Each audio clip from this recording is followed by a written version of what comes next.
নমস্কার বন্ধুরা, আমি গৌরী।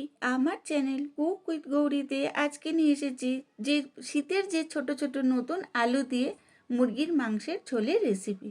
আমার রেসিপিটি ভালো লাগলে আমার চ্যানেলটাকে একটা লাইক, শেয়ার, কমেন্টস এবং সাবস্ক্রাইব করে পাশে থাকা বেল আইকন ক্লিক করে আমার পাশে থাকবেন। আমি এখানে আমার পরিমাণ মতন কিছুটা মাংস ভালো করে পরিষ্কার করে প্রথমে ধুয়ে জল ঝারিয়ে নিয়েছি। তারপর এর মধ্যে পরিমাণ মতো নুন, কালার হওয়ার জন্য পরিমাণ মতন একটু হলুদ, তারপরে এর মধ্যে একটুখানি আমি দিয়েছি জিরের গুঁড়ো, অল্প একটুখানি দিয়েছি ধনের গুঁড়ো, আর কালার হওয়ার জন্য অল্প আমি সামান্য একটু কাশ্মীরি লঙ্কা অ্যাড করেছি বন্ধুরা। এটা আমি কালারের জন্য নিয়েছি, এই লঙ্কাটা ঝাল হয় না। আর এরপরে আমি এখানে এই 3 চামচের মতন টক দই অ্যাড করে দিয়েছি। আর এখানে আমি প্রায় 6টা রসুন একটু শিলে বেটে নিয়েছি, 6টা রসুন বেটে এর মধ্যে অ্যাড করেছি। আর এখানে আমি সামান্য একটু আদা বাটা অ্যাড করে দিয়েছি 1 চামচের মতন। এছাড়া আমি এখানে অল্প একটুখানি ধরুন এই 3 চামচের মতন সর্ষের তেল অ্যাড করে দিয়ে এই সমস্ত কিছু জিনিস আমি ভালো করে মাংসের মধ্যে প্রথমে মেখে নিয়েছি। মাখাটা একটু সময় ধরে করবেন, তাতে এর টেস্ট খুব সুন্দর আসবে। এরপর আমি এটাকে ঢাকনা লাগিয়ে প্রায় 20 মিনিটের মতন রেস্ট করতে দিয়েছি। এদিকে আমি একটা প্যান নিয়েছি বন্ধুরা, প্যানের মধ্যে এখানে আমি 4 চামচের মতন সর্ষের তেল নিয়েছি এবং তার মধ্যে আমি অল্প একটু চিনি অ্যাড করে দিয়ে তারপরে আমি আলুটা ভাজবো। চিনি দিয়ে আলুটা ভাজলে বন্ধুরা আলুর কালারটা খুব সুন্দর আসে। এরপর এর মধ্যে আমি পরিমাণ বুঝে সামান্য একটুখানি নুন অ্যাড করে দিয়েছি আর অল্প একটুখানি হলুদ অ্যাড করে দিয়েছি। নুন আর হলুদ দেওয়ার পর আমি আলুগুলোকে একটু হালকা লাল করে ভেজে নেব।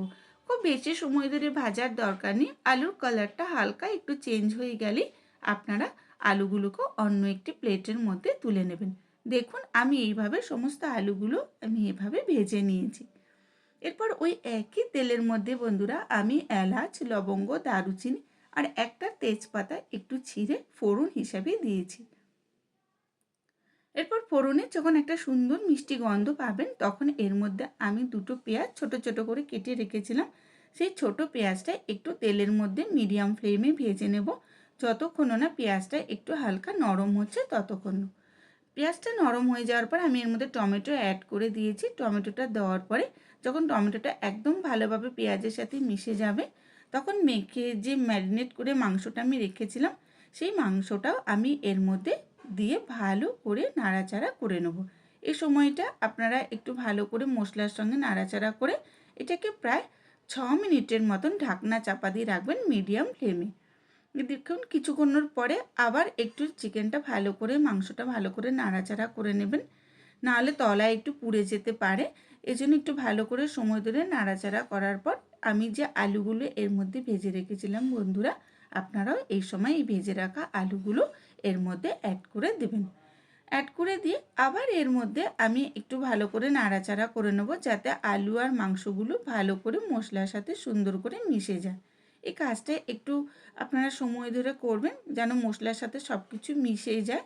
এরপরে আমি নিয়েছি জলটা পরিমাণ বুঝে আপনারা দেবেন, দিয়ে আমি এর মধ্যে পরিমাণ বুঝে কিছুটা নুন অ্যাড করে নিয়েছি। নুনটা এরপরে এর মধ্যে আমি ভালো করে এই মাংসের মধ্যে মিশিয়ে নিয়ে আমি এখানে প্রায় ঢাকনা লাগিয়ে 10 মিনিটের মতন মিডিয়াম ফ্লেমে চিকেনটা কুক করে নিয়েছি। যখন দেখবেন যে একদম ঝোলটা ভালোভাবে একটু গায়ে শুকনো হালকা কমে এসেছে তখন এর মধ্যে আপনারা কিছুটা পরিমাণে ধনেপাতা কুচি অ্যাড করে দেবেন। ধনেপাতা কুচিটা দিয়ে আপনারা আবার একটু হালকা একটু নাড়াচাড়া করে এর মধ্যে অল্প একটু গরম মশলা অ্যাড করে দেবেন এর সুন্দর ফ্লেভারের জন্য। আমি এতটাই ঝোল রাখবো বন্ধুরা। এই অবস্থায় গ্যাসের ফ্লেমটা বন্ধ করে প্রায় 2-3 মিনিট রাখার পর দেখবেন ঝোলের কালারটা একদম চেঞ্জ হয়ে গেছে এবং আলু আর মাংসগুলো খুব সুন্দরভাবে সিদ্ধ হয়ে গেছে। আপনারা দেখলেই বুঝতে পারছেন কতটা সুন্দর সিদ্ধ হয়ে গেছে আমার চিকেনটা। এরপর আমি এগুলোকে একটা অন্য প্লেটের মধ্যে সব তুলে নেব। তুলে নিয়ে আমি এই রান্নাটি আমার কমপ্লিট করি। যদি আমার এই রান্নাটি আপনাদের ভালো লাগে তাহলে অবশ্যই আমার পাশে থাকবেন এবং আমাকে সাপোর্ট করবেন। টাটা।